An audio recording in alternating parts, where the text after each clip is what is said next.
वटुर्वागेहि वा यतिरपि जटी वा तदितरो नरो वा यः कश्चित् भवतु भवकिं तेन भवति। यदीयं हृत्पद्मं यदि भवददीनं पशुपते तदीयः त्वं शम्भो भवसि भवभारं च वहसि। गुहायां गेहे वा बहिरपि वने वा त्रिशिखरे जले वा वन्यौ वा वसतु वसते किं वद फलम्। सदा यः वैवान्तकरणमपि शम्भो तव पदे स्थितं चेद् गोसौ स च परमयोगी स च सुखी।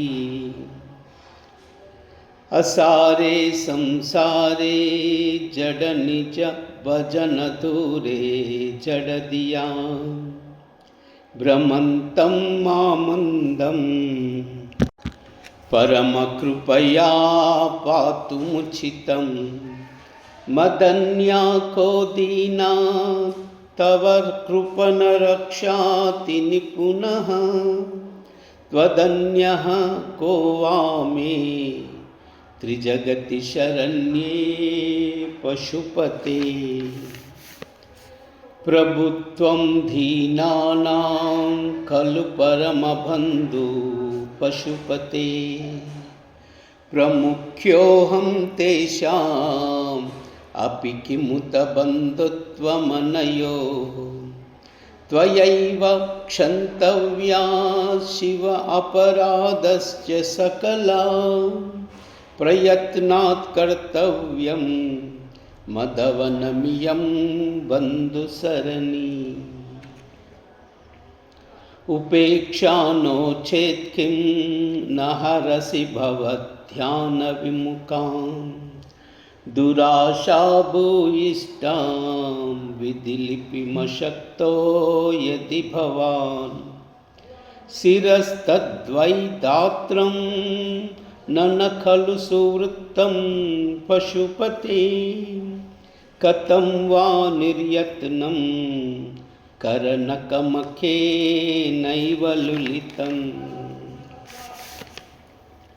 विरिञ्चिर्दीर्घायुर्भवतु भवता तत्परशिरः चतुष्कं संरक्षं सकलु भुवि दैन्यं लिखितवान्। विचार को वा मां विशदकृपया पाति शिवते कटाक्षा व्यापारा स्वयमपि च दीनावनपरः। फलाद्वा पुण्यानां मयि करुणया वा त्वयि विभो प्रसन्नेऽपिन स्वामिन् भवदमलपादाब्जयुगलं।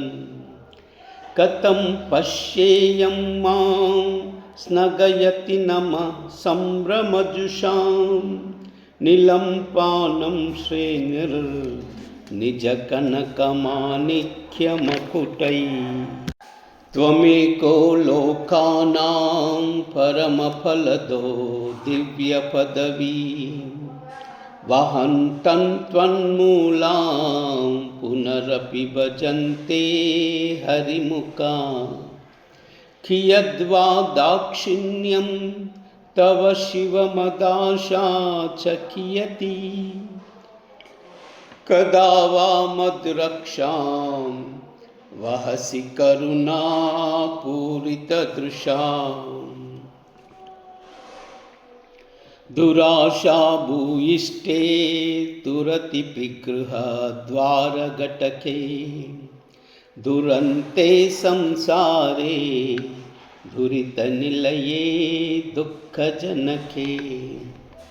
मदायासं किं न व्यपनयसि कस्योपकृतये त्वदेयं प्रीतिश्चे तव शिव कृतार्थ खलु वयं सदा मोहाटव्यां चरति युवतीनां